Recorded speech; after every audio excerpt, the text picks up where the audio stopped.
بعد از زیارت خانه خدا، بعد از آنی که شما حاجی شدید، حج و نگاری رو دوام میدید یا اینکه ترک صحنه میکنید؟ انا برای همین قم ما تصمیم گرفتم که دیگه مقصد دینگو دیوانگی را ما میسپرم، همون برادرها دا همون دادرها دا به حضور دیوانگیشون کدام میگیرن. حاجی دسمراتون بگیم، حاجی دونجوان بگیم، دیگر اکد دونجوانش با فکرم که از بین میره. با فکرم که ای بین برای خوب ترک اکد. بعضی ها این آرزوی دیرینه شون است. شما را چی وادار کرد؟ اسماعیل محمد ظاهر برادر عزیزمون مقصد سخن کرد، ما گفتیم با جان و دل ما را قبول میکنیم. سفر کردید، زیارت کردید تمام بزرگواران رو، کعبه رو، چگونه بوده است؟ چگونه احساسات شما رو فرا گرفت هنگامی که در خانه خدا بوده؟ من این زورا میکنم که خداوند بزرگ هر یک مسلمانی که آرزو داره، خداوند به همون جای مقدس با خانه خودش دعوت کنه و خداوند بزرگ با آرامگاه پیغمبر ما نصیب بگردونه، با مکه و مدینه زیارت نصیب تام بگردونه خداوند بزرگ. فقط یک چی پشیمونم، ای شب نشینیو که می رفتیم میشتیم سرخوشی میکردیم، ای انا موقع چیز ما پشیمون. از خبرویان هم، از خانمایی که هر هفته شاگردا پیدا میشیدن دست میکرد. کجاها رو زیارت کردید، تماشا کردید و از همه لحظه عجیب و خاطرمان هنگام سفر کجا بود؟ خداوند رزق ما رو میتونه یا دهنان ما میتونه، همین آدمیزاد مهنت میکنه خونه کنم. شکر خدا در ده خونه دارم، هزاران بار خدا را شکر میگم که در شهر یک کلبکی میدک دارم. داروخانه شفافرما داروهای طبیعی رو به شما پیشنهاد میکند. اپیمیلیون پاستا برای با قوت کردن مردانگی بدن و همچنین برای حوصله رو بلند کردن. مزی هنزل برای درد میان، دست، پا، ریماتیزم. روغن خلبه برای خون گرفتگی گرده، پیشابدان، پروستاتیت، سنگ و نمک گرده. سمیونوان برای اشتها و بزباله شدن. این سبب خدا شفا. از تقدیمات توجیکان گروپ. بار دیگر سلام مخلصان و بینندگان عزیز، علاقمندان برنامه های کانال توجیکان گروپ.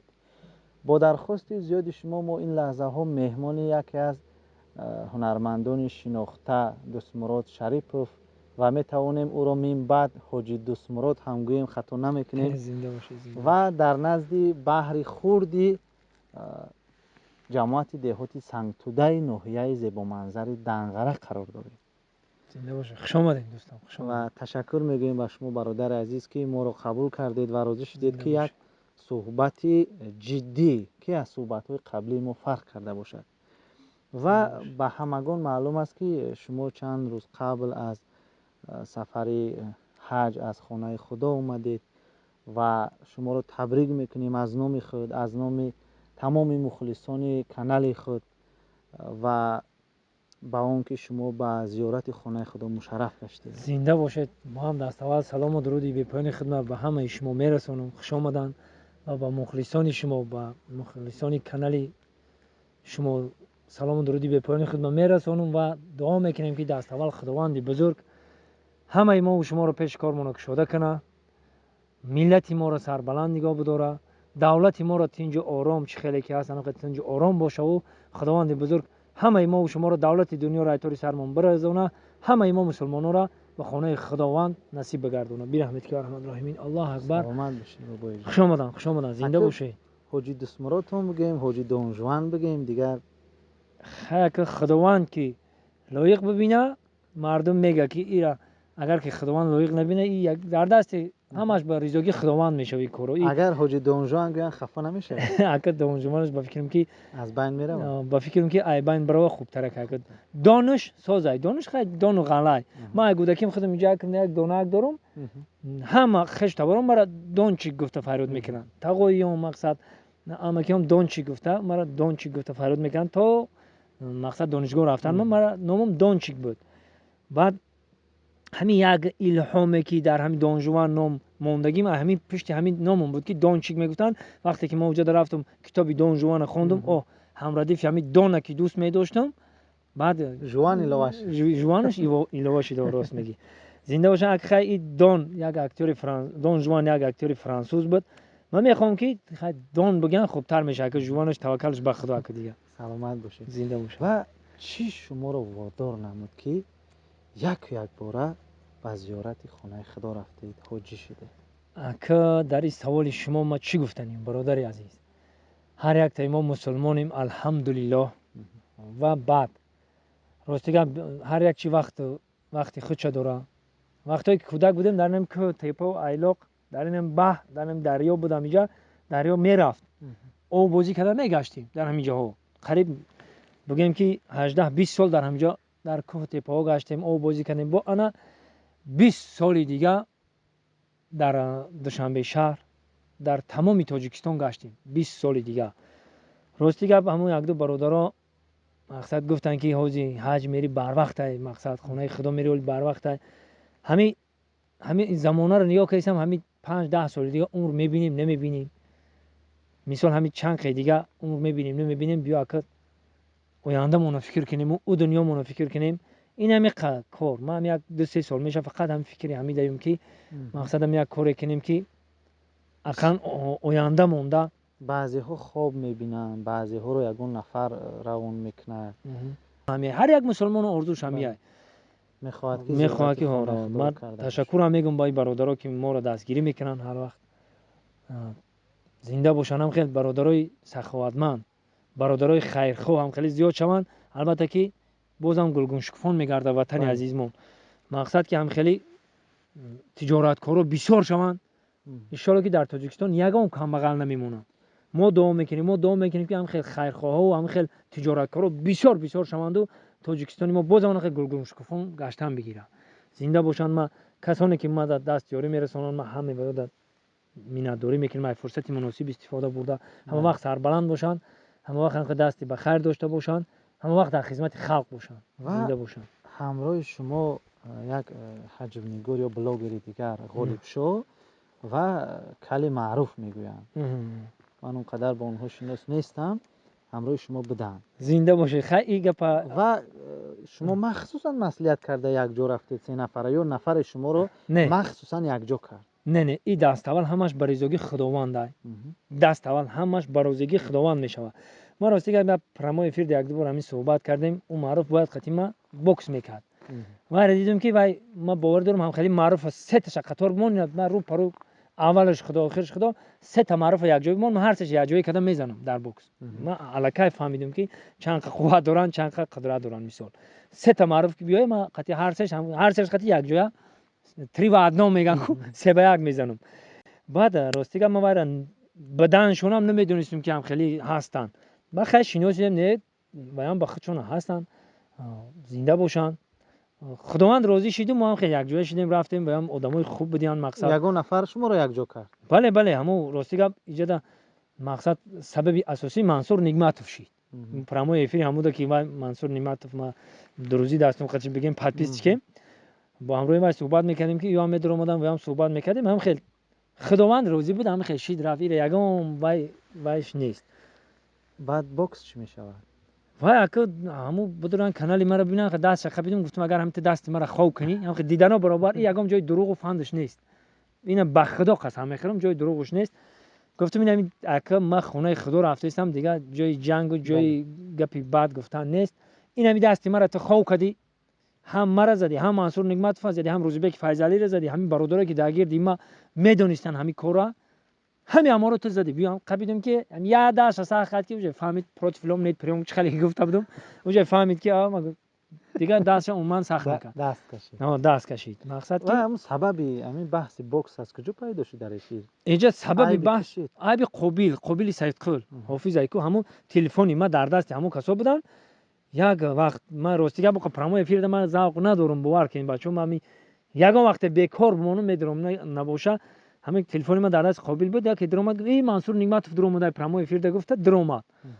با هم خیلی گپ چپ بود که آقا همون بچه همون معروف گپای هر خیلی وای میزنه و شوخی کرده گپ میزنه او خیلی وای بچه با دلگیر نبودن نکیم خیلی نصیحت میکنه برادرایی که هستن که با مقصد گوش میکنن ما نصیحت میکنه کم کم گپای خیلی شوخی وار ما خیلی من شوخی کرده گپ میزنه.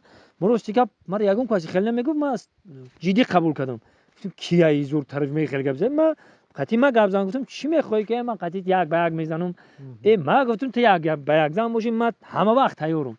حاضر برای تیاری طبیعی من برای یک به یک زدن من تیارم. مقصد همین تشید یک جای همین کارمون هم خیلی دیگه مخلصات چقدر که دیگه برادرها اکا بوی اکا کای میشود بعد دیگه ما اکا سخن کردیم مردک که همین مردک چی داره سخن داره سخن کردیم که یک برگ میزنیم ما گفتم همه وقت تیارم همه وقت تیارم مقصد همین تا کار هم خیلی یک روز در پرمای افیر ما همه وقت تیاریم اسوسا هم خیلی گپ زدیم که همه وقت این برادرمون اسماعیل جون هم میدرویا میگه اکبر بابا میگه که بچه چی خیلی کردیستن هم خیلی صحبت شد همین خداوند که روزی بود همین کار شد ما خدا خواسته بود ما رفتیم البته همه بچه هم یک کاری نیک کردن نگم کاری خوب کردن که خداوند ما رو لایق دید همش برای زوگی خداوند و شاید مقصد اونا هم همین بود که شما باکس نکنید با هم بله بله میان شما یکدیگر فهمی شود. البته ما یکدیگر فهمی کردیم دوستی هم کردیم به نهایت رفیقی دا موافق هستند بچهای بکینه بچهای کینه‌گیر نیستند همین گپی ما همه وقت یک است که یگان کس بخیلی نکن یگان کس غیبت نکن یا چی میگن ریسک یگان کس نخ خداوند خودش هم خیلی نون میارم خیلی در دهنت میخوری خداوند خودش سفر کردید زیارت کردید تمام بزرگواران رو کعبه رو چگونه بوده است چگونه احساسات شما رو فرا گرفت هنگامی که در خانه خدا بوده؟ عبدالرحمن جان من خطا فهمیدم دوستی عزیزم او احساساتم ما نه گفته میتونم نه کرده میتونم ایرا تنها خداوند ما این ازوره میکنم که خداوند بزرگ هر یک مسلمانی که آرزو داره خداوند به همون جای مقدس با خونه خودش دعوت کنه و خداوند بزرگ با آرامگاه پیغمبر و نصیب بگردونه با مکه و مدینه زیارت نصیب تون بگردونه خداوند بزرگ هر یکی ما و شما رو مسلمانان عزیز تکرار به تکرار خونه خدا نصیب بگرده بی رحمت که رحمت راهمین الله اکبر برینو او احساسات خودتون ببینید بعد مقصد میفهمیم بعد هنگامی که در اونجا بودید از کارهایی که در مناسبت‌های حج و مسخره بازی و توی معرکه و فیلم ها کرده بودید احساس پشیمانی میخواد؟ چی خیلی بگم اگه ما هر یک توی که میرفتیم هر یک مقصد کینو فیلم بنوار میگرفتیم یا که کلیپ میکردیم راستی گپ ما در پیش چشم اینها هیچ ما همین رو میکردم همچون کسب گفتم من پیشنهاد میکردم فقط یک چی پشیمانم ای شب نشینی که میرفتیم میشتیم سرخوشی میکردیم انا موقع چیز ما پشیمانم ما با 20 برادران میشینیم فقط در دین مبین اسلامی ما فقط همین نماز چیه نماز چوبی کجا راست کردن چوبی کجا راست کردن همین نماز میخونید همین آیسته راست میشی همین خلاص ما هم همین کوشش کرده استیم همین پیش خدا زوره کردیم که ایمان مون مستحکم بگردونه خداوند بزرگ ما را همین خیلی رفیقای بد مثال دور کنه و ایرا هر یک مسلمان دعا میکنه هر یک مسلمان دعا میکنه که خداوند بزرگ هر یک جوانی ده هر یک از خطاگی داره همه جوان خطاگی میکنه من نمیگم که اونم مقصد پاکای ایش نو پاکای هممون در جوانی ما خطا میکنیم فقط در او دنیا میگن که گوسپند در پای خودش کشال میکنن بذار پای خودش کشال میکنن برای همین برادرای عزیز مقصد همچون دوستانه ما گام میزنم که فقط خدا را زوره کنیم هر یکی ما و شما ایمانمون مستحکم بگردونه مقصد ای کارایی که بکنیم که در آینده در این دنیا هم در اون دنیا هم پشیمان نباشیم مقصد کسب ما همین خیلی که ما بسیار کارم ساده میگذرم میرم که خداوند ما رو ببخشه و مقصد ما فکر میکنم که کارای ما کاری نیست که با گناه باشه گناه همون وقتی که عرق میخوری گناه همون وقتی که دزدی میکنی گناه همون وقتی که زنا میکنی دروغگویی میکنی انا وایارا گناه میگن مقصد این کاری که من میکنم یک از لبخند میزنه مقصد همه شاد کردن دل هم این ثواب است چون میگن که دل به دست آور که حج اکبر است از هزاران کعبه یک دل بهتر است شاید دل یگان رنجور رو شما شاد میگردونید شاید دل یگان یتیم رو یگان نفری که از زندگی دلش سرد گشته است یگان نفری که بسیار مشکلات دارد یک لحظه صحنه شما رو تماشا میکند از این خوشحال میگردد بله دوستان چند مدت استودید و فرقیت عربستان است تاجیکستان در چیست؟ این حال در اونجا که زمستان حکمرانی داره نه که رنگی تابستانی خمونه حوزی اونجا را تابستانش با گرمی بده خمون این همین ماهای مارت اپریل میشه که انا خیلی ایده مقصد که گرم چند روز استوده همه ای خونه برآمدن تا خونه در آمدن 20 روز گشتیم کجاها رو زیارت کردید تماشا کردید و از همه لحظه عجیب و خاطرمان هنگام سفر کجا بود؟ هنگام سفر که همه جاش به ما عجیب بود چیزی که همین آدمیزاد یک چیز میخواه، فقط چیزی نو میخواه. همین تمامی آدمیزاد میخواه که یک چیزی نو ببینه، یک چیزی که یک بار دید دوباره ببینه. میگه ایره من دیدم، مقصد گفتی ورسو شوق خوار نیست و اینترست نیست گفتی ورسو. برای همون قوم مده چیزی نو بود. مقصد این ارزوی هر یک مسلمان های. من رفتم همه جاش مده مقصد عجایب بود. همون وقتی که با عجایب بود که مقصد آرامگاه پیغمبرمون محمد صلی الله و آله و سلام می در اومدیم. مقصد خانه خدا بار اول می دروی، لباسایی که می پوشیم ما مقصد احرام میگن، همون احرام رو می پوشیم می دروی. به قدرت خدا همین چیزای عجایب با دل آدم میخواد که باز همونجا دا باشه. میخواهی که همین جای پاک، جای همین تازه کردن میفوره.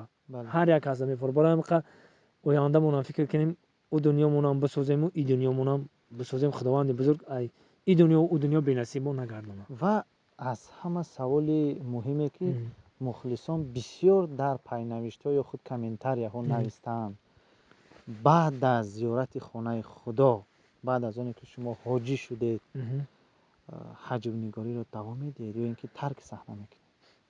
ترک صحنه ما راستی گپ تا همین روز تا همین وقت ما یگان بار فکر کردگی هم نبودم که ما صحنه ما میپرتم یا که ترک میکنم. ما گفتم اون روز اوسپتی همین فکر کردن ما کردگی نبودم. یگان وقت شدگی نبود که ما همین چیزا فکر کنم. و ای کودکیم هم نمیدونم که ما کی صنعتکار شدم. گفتم که همین روز کودکیم چشم هایی کردم خودم درم درونی صنعت دیدم. در همین مکتب میونم اینا هم سینفوم و هم دهگیم هم میدونن. اینجا ایسو پس من میخوام که چیزایی که ساده که من میکردم، مقصد چیزای شوخی اومیزایی که هزلامیز میکردم، هر چی با سین و سال برادر. اگه سین و سال ما میگه ای دیل تو دویدی بس کن، در موی سرت سفیدی دیدی بس کن. هر چند دویدی از پی لاله خون، اکنون از لاله خون چیزی ندیدی بس کن. مقصد گپ یوش بدیم میزه بیدگمونه همین کاری یک شوخی میکردم، یک از میدید میخندید.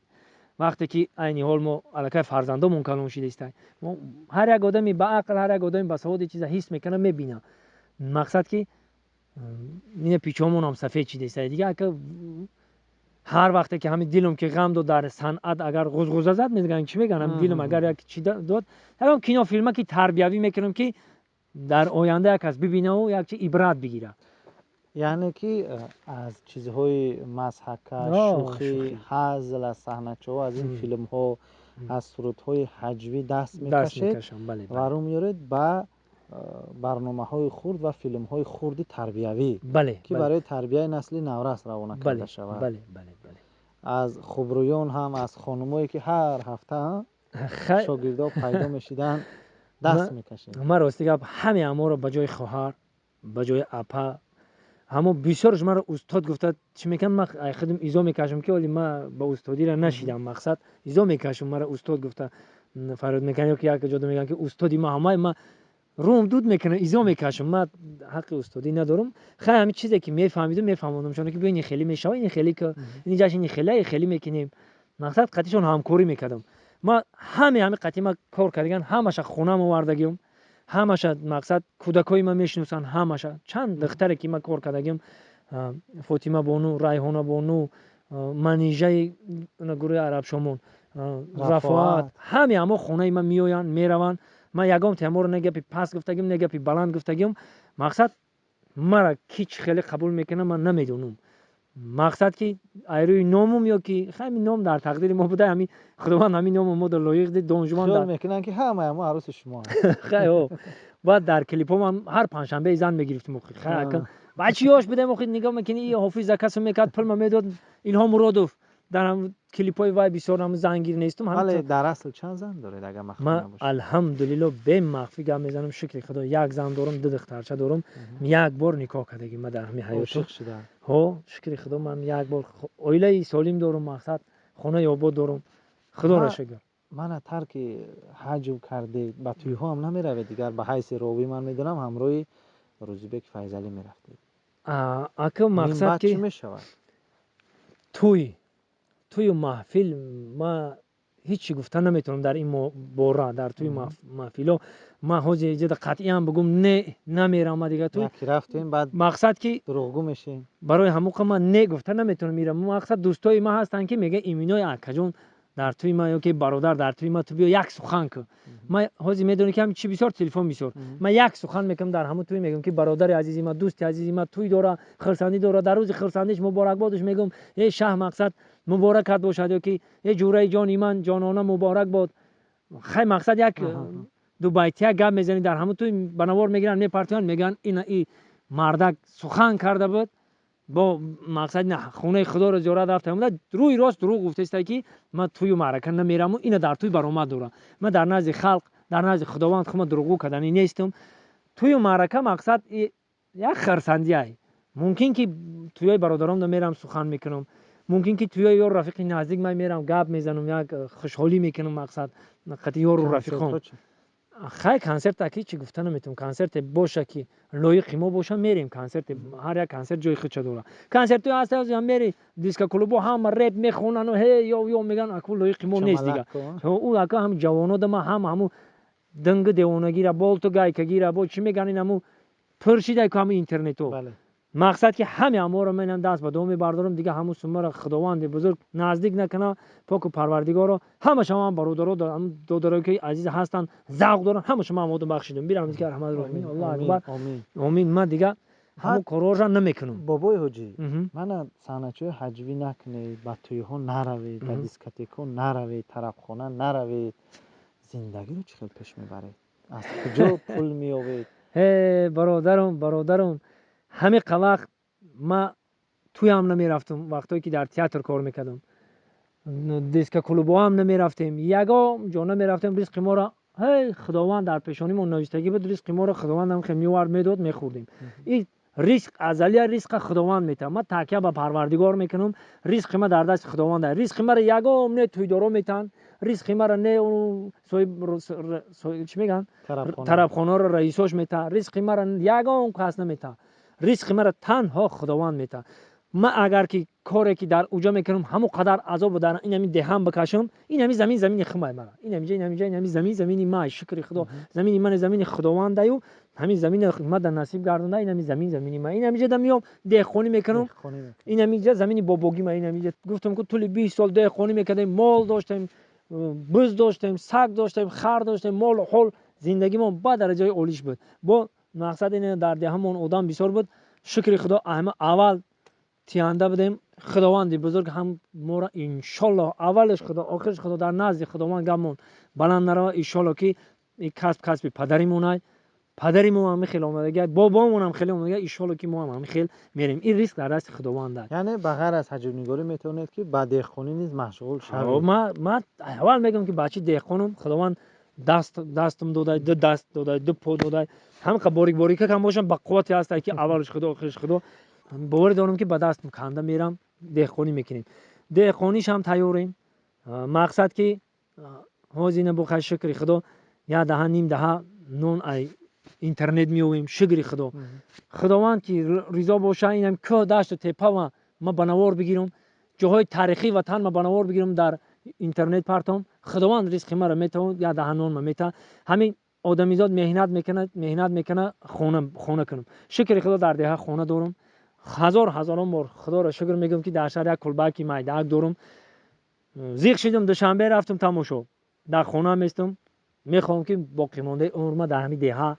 در زادگاهم در خونم در پیش همسنفام در پیش برادرام در پیش پدر و مادرم بگذرانم و خوش خرسندانه اون به سر ببرم من از گفته های شما یک چیز رو احساس کردم که شما در زندگی همه چی رو دیدید بله همه کیف و صفا و اون حالت هایی که در میان شو بیزنس تاجیک هست و من فکر میکنم شما به خلاصه اومدید که همه این گذشت و رفت در گذشته موند و با فکرم شما سیر شدید از همین کارو بله همین گفتم که هر یک وقت ساعت خودش داره که وقت ساعتش بله بر وقت سیر شدید به فکر من هنوزم جوان هستید 21 سال 22 سال دارم در این صحنه با همه هنرمندا با همه صنعتکارا از همون کلان تا مایده دوست هستم، رفیق هستم. دوستی ما پاینده است انشالله که ما دوست هستیم و فقط تنها و تنها کاری که میکنم که در همین سن سالم بزیبه کاری که میکنم صحنه های پیشکش میکنم، کینو فیلم های تربیوی پیشکش میکنم که همه ده بزیبه هم تماشابین حلاوت ببرن. یعنی هم برای تربیت نسل نو است هم به منشأ با یک خلاصه دیگه که مقصد که حاضی جوانا برآمدگیان من مرا قطار همه میبینن. من نباشم طول 5 سال خونده دیپلم گرفتگیم. مقصد چقدر کارا رو تجربه گذروندم. قطعی همه استادا تجربه گرفتم و برادرای هستن که دیپلم ندارن. مقصد بایم قطاری ما در اینترنت کار میکنن. بعد آدمایی هستن که مقصد ساده بینن، ساده فهمن، آدم از آدم نمیفهمن. انا برای همین ما تصمیم گرفتم که دیگه مقصد دینگ و دیوانگی را ما میسپرم همون برادرها و همون دادرها به حضور دیوانگیشون کدام میگیرن. ما تنها به تنها همین گپا میگم که یگام کینو فیلمکای تربیوی پیشکش میکنم برای مخلصای خودم، برای تسکین دل خودم. و امروز تمام سامانه های اجتماعی رو مخلصان عزیز، گروه های خردی حجوی جوانان زیاد هستند که صحنه‌چه ها می‌آفرند اما خیلی عمر کوتاه دارند. بعد از 1 هفته 2 هفته یا 1 ماه آنها رو مردم فراموش میکنند، چون که درجه کسبیت آنها خیلی پست است، متخصص ساحه نیستند و فکر میکنم که دوست مراد نیست همه این رو بین نوبت گیری و نخواست که نامش همردیف آنها باشد و میخواهد که از نظام حجب و شوخی و خنده به نظام تعلیم و تربیه گذرد و این هم خیلی فعل نیک است. با اون که زیارت خانه خدا را کردید، بار دیگر شما را تبریک میکنیم و دعا میکنیم، تمنا میکنیم که من بعد نیز برادر عزیز ما برای تربیت نسل نو را صحنه‌های خود را روانه سازد، چون که اودیتوری خیلی کلان دارد، کانال با قوت دارد و فکر میکنم که من بعد صحنه‌های تربیوی را از کانال ما یکجا تماشا میکنیم و در کارهای من بعد شما نیز برای موفقیت‌های نو تمنا میکنیم و آرزو میکنیم که به همه نیت و نقشه های نیکتون برسید و در آخر بابای حاجی یک دعای خیر برای مخلصان. زنده باشند. این الهی آمین. خداوند بزرگ دولت مون تنج و امان نگاه بداره. پاک و پروردگار رزق روزی ما را فراوان بگردونه. خداوند بزرگ همه وقت هم خیلی سربلند باشیم، در نزد دوست و دشمن سرخمون نگردونه. پاک و پروردگار همه ما مسلمانان را به خانه خودش دعوت کنه و به مهمانی خانه خدا بریم، همون حاجی بابا شیم و خداوند بزرگ این نعمتاش ما را به نصیب نگردونه. به فرزندان فرزند عطا کنه. خداوند بزرگ همه ما و شما را در پناه اسمت خودش نگهبان باشه. بی رحمت که ارحم الراحمین. الله اکبر. زنده باشه، سلامت باشه. خوش آمدین یک بار دیگه به دهه زیبا منظری سنتوده ما. آباد باشین. بینندگان عزیز، مهمانی حجونیگار و هنرمند شناخته دوست مراد شریپوف با تخلص حاجی دوست مراد بودیم در جماعت دهات سنگتوده ناحیه زیبا منظر دنغره. خیر تا برنامه های دیگر. خدا حافظ.